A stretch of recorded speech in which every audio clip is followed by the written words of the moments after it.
So if you have questions, thank you. If you have questions for our speakers and you're on Zoom, you can put them in the chat box, and then those questions will be asked after the presentation. So Greg Curry has amassed one of the largest collections of Junonias in the U.S. over a period of more than 60 years. I mean, this is just a small part of his fabulous collection that he has, what, over 300 Junonias, and yeah, 500 if you count all the, what are they, the subspecies. So Greg was born and raised in the Florida Keys and has collected since he first got shells off of a shrimp boat at his father's docks in 1955. So he told me, here he's this cute little kid, 6 or 7 years old, and all these shrimpers are out there. And of course, they want to come give the cute little kid a shell. So Greg's just eating it up, getting all these shells, and lucky him. Well, so he collected shells worldwide for a few years and then started focusing only on volutes over 45 years ago. In the past 2 years, he has focused solely on the genus Scaphella because he sees the need to work on this amazing group and its many unanswered questions. So, Greg, we're glad you're here. You want to come on up? No, no. Gee. Do you want to get the lights, honey?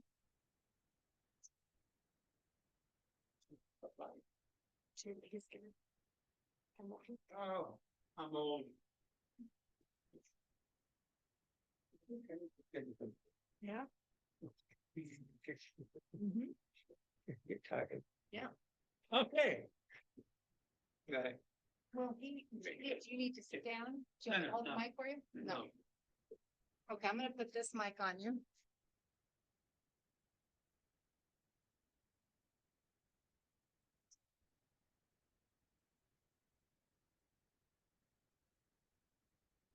Okay. Three things I always start my talks with. One is the elephant in the room. And yes, I do not, I dye my hair. Two, believe it or not, I stutter. No joke. No, it's that. It's the serious clue. And then the third thing is my favorite funny Junonia joke. Some people have already heard it, and my wife is already rolling her eyes. Again, I can feel it. Why did the Junonia go to the sandbar?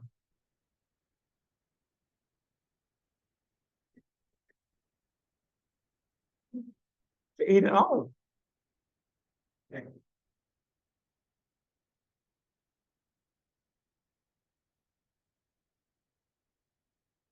Remember that one out there. That's one of my classics. Okay, so I'll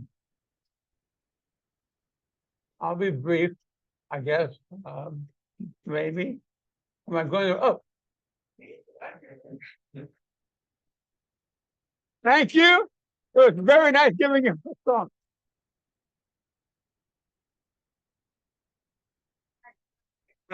You know, if you expected a scientific program, you're gonna have a lot of need. Okay, so here, earn your money. Earn your money today. You can get it.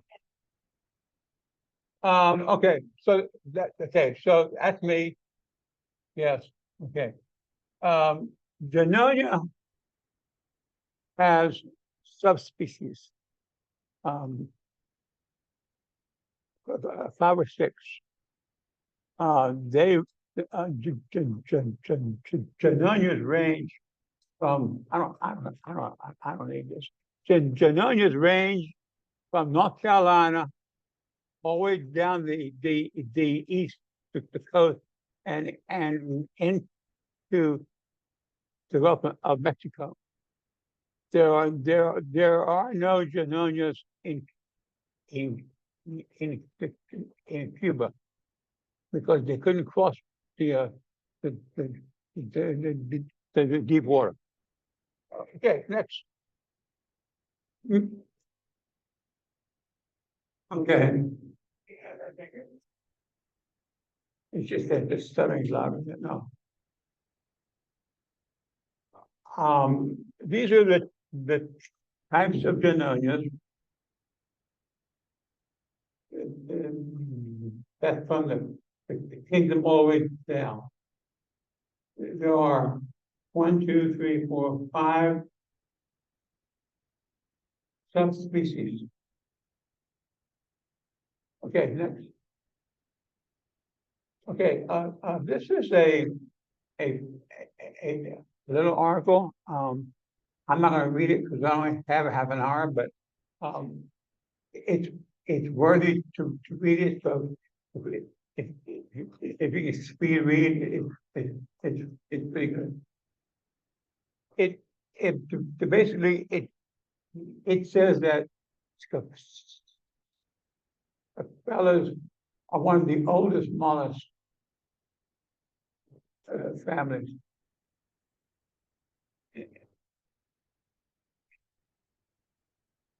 And but there are no fossil Junonias because they're so recent. Okay, next. These are just some babies.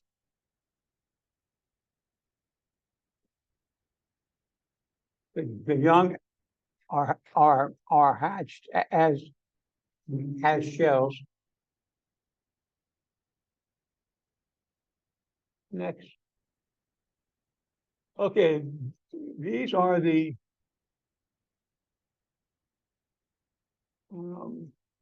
recording okay. in progress.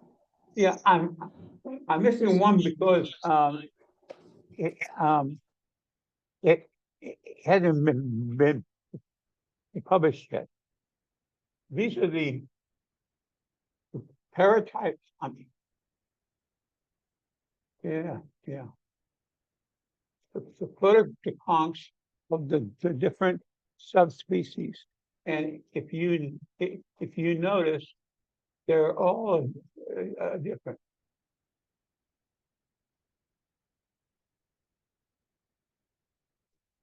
That's the brown ending, or white. You see the brown, white. Next. Okay, this is the most of the subspecies are found in the Gulf. So Johnstone is found in Mississippi, Alabama, in that area. Moving over, Butleri is from this Campeche. And moving over, there's a reef that is off of Cancun, Mexico. It's called Scorpion Reef, and that's where the curry eye is from. Then Elizabethae is found around the Tritortugas area. Next. There's the animal.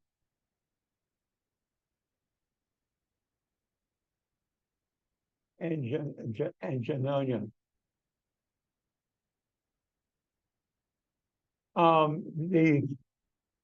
If you look, there is always a author and a date. It says Scaphella Junonia, and then the person's name and a date. That's when the shell was described. Okay, next. Okay, here are two of the drawings that were used to describe Junonia.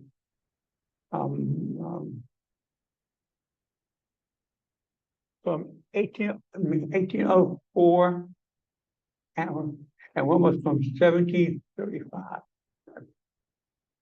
Next. Okay, this is John Stone. It's the one that's in Alabama, Mississippi.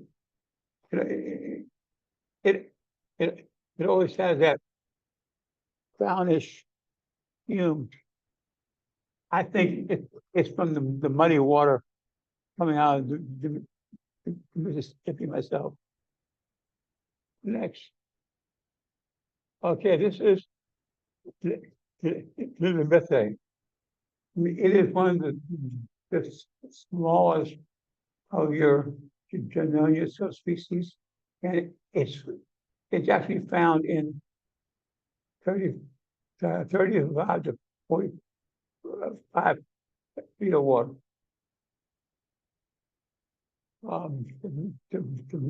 Mainly in the Florida Keys. Next. Okay, the Butler Eye is from the Bay Campeche, in Mexico. It's by the Veracruz area.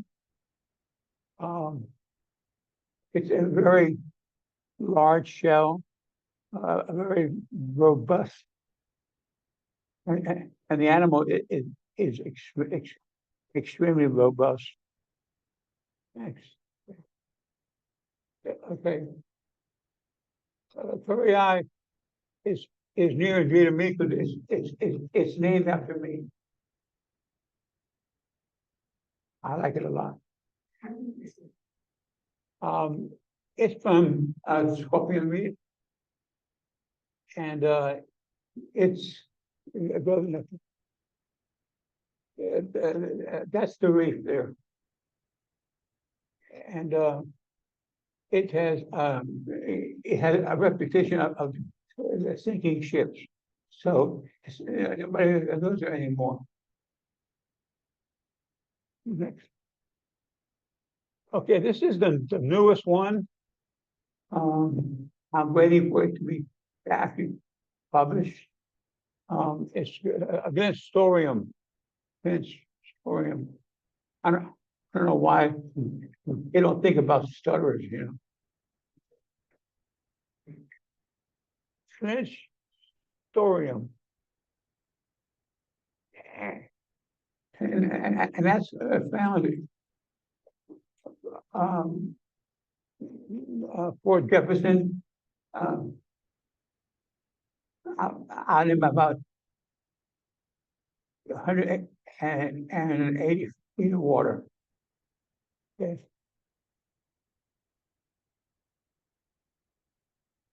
Okay. This is okay. Okay, here we go. Butler is from Campeche. These four shells here, they're ritual. If you look at them, they look like Butler. They are not as robust as Butler, but they're found east of Yucatan, a brand new area of finding us a Scaphella. So that's another area we're looking at now. Next. And these people here have done everything for me. And matter of fact, the Clinton brought me up, and Miss Annie in the back. And I have to say, Ann Jaffe made my shirt.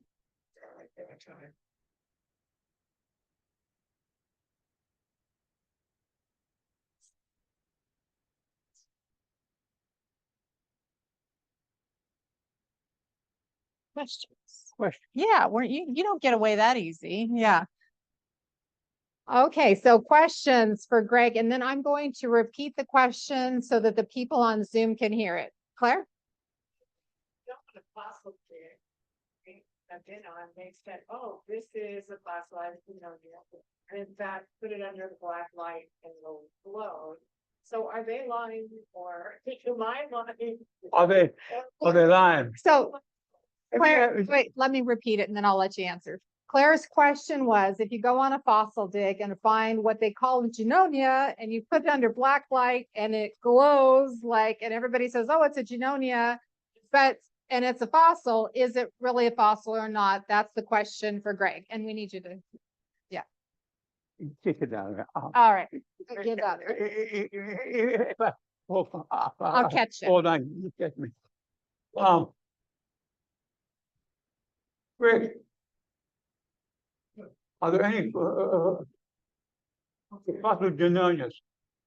We know new Junoias are in water species, orange pine, this right here, predecessor, California. Yes.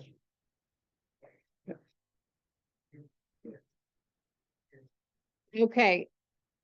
So for the people on Zoom who couldn't hear that, so what'd you say again, Rick? No, they really aren't Junonias, but it's a predecessor, which is the Scaphella floridana.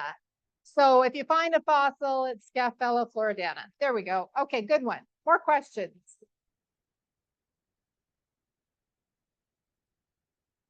I mean, if you think about it, if you're ever in Key West, I can show you a drawer full of fossil Scaphellas. Nice. Good. I know where I'm going the next time I go to Key West. Come on there. Okay, more questions from here, from the audience. Yes.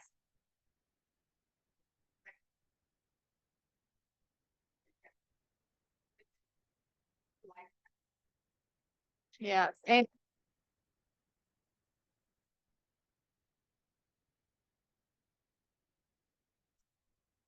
You said that all of these specimens, it seems like the person died.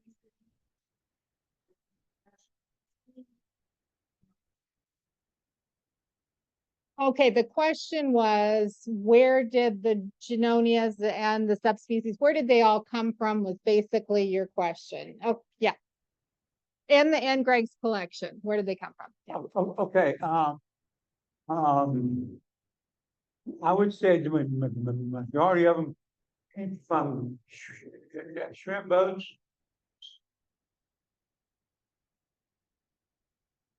The crab. Well, I mean, there are divers, but I mean, a lot of beds. You can't. I mean, there are some, but they're usually from 65 feet and deeper. So it's not. It's mostly dredging. Okay. All right. Thank you. Okay. Any other questions for Greg? Yes. I just have one comment, anybody who's right, or you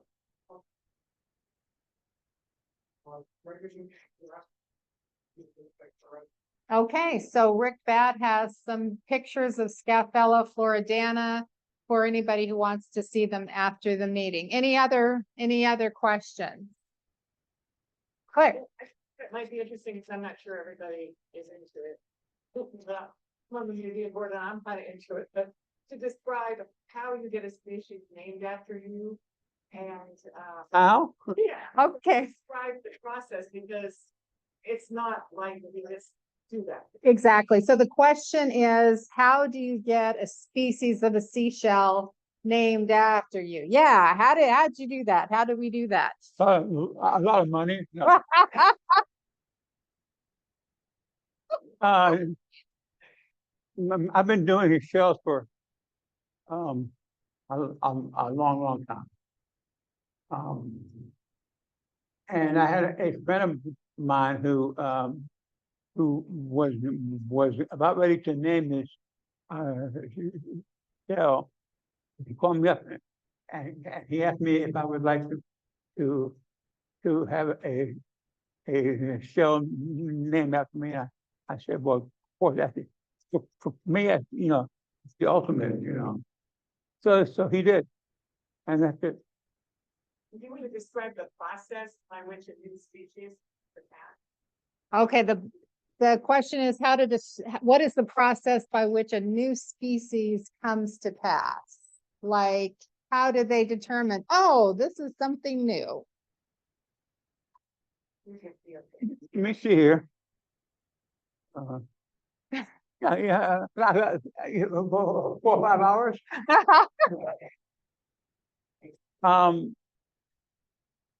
You get a shell and you describe it.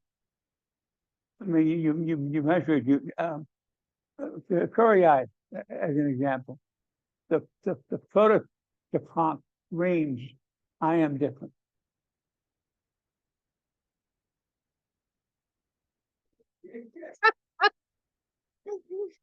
It screams, I am different. So basically,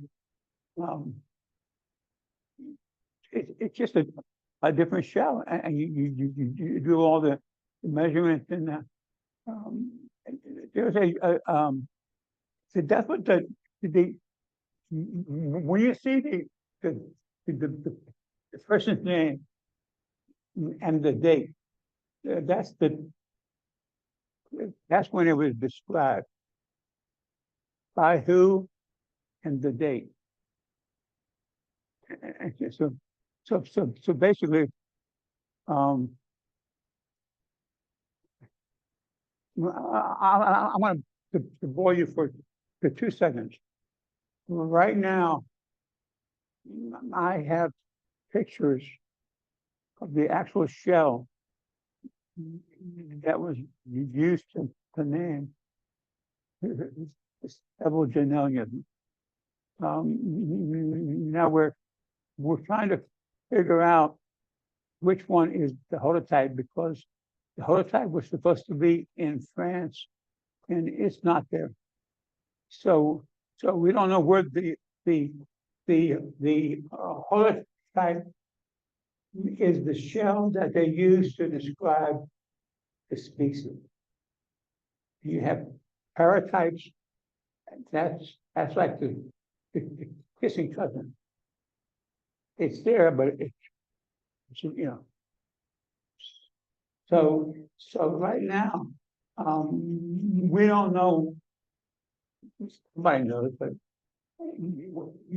where the holotype is of Junonia so far. So we're looking. Okay, all right. So any other questions in the room, and then we'll move on to questions on Zoom. Anybody else have another question for Greg? Yeah. Is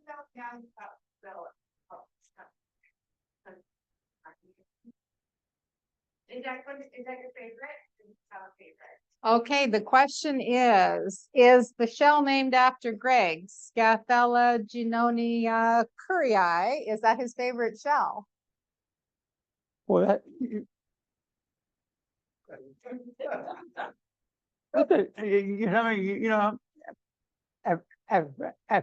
first I would say yes, but then I think about Giuliani, and I really like Giuliani. It's Scaphella, but it's not a Junonia.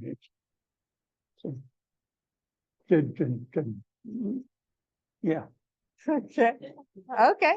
But no, it's nice.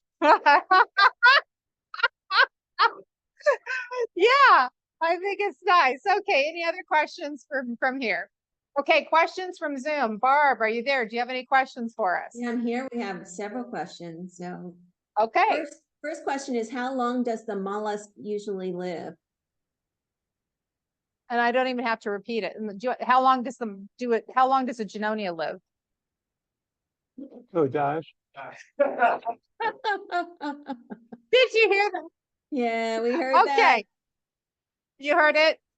Yeah, I mean, is it a teenager? Is it 50? Is it 100 years? Like, I don't think anybody's ever done a survey. yeah. They still haven't figured out how they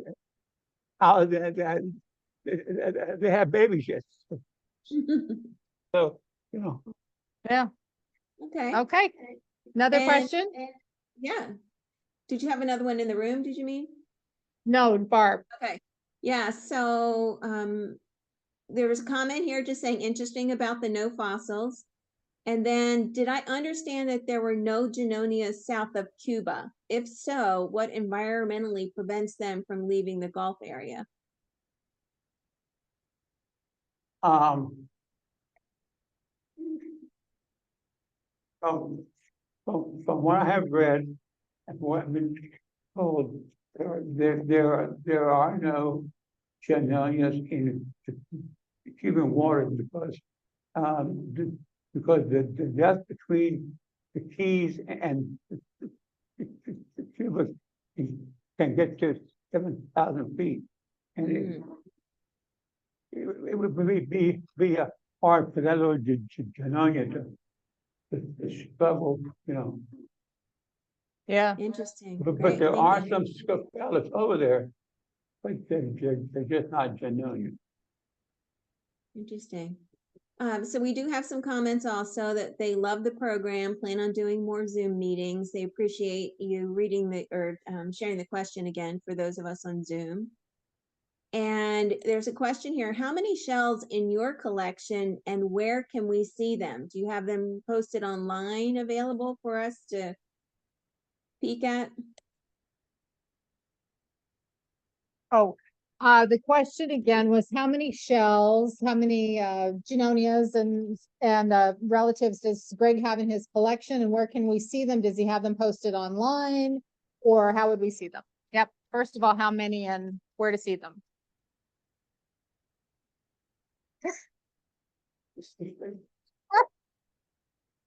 We didn't hear that. Probably if you add them all up, I'll probably near 500. Wow. And no, if you want to see him, you have to come to Key West. Call me and you go on over. We're all ready to book a trip, so all of us. And then what, this is aside from the speaker, but what dates do you need volunteers to survey Sanibel and for what type of shells? Okay, the live mollusk count will be on January 12th, and anything that's live is what we're counting, or at least you hope it's alive. If there's 1,000 calico scallops on the beach, you know, we don't expect you to make sure each one's alive, but if it looks alive, we count it. So yeah, we just count everything. Okay. January 12th. All right. And who would they reach out to volunteer for that? So they could reach out to me, Debbie McBroom, and they can send an email to whatever's on the SanibelShellClub.com website. Thank you. And that looks like it for questions from our group. Thank you so much. Oh, okay. All right. Well, let's give a big round of applause to Greg. Thank you, man. Yeah. Yeah.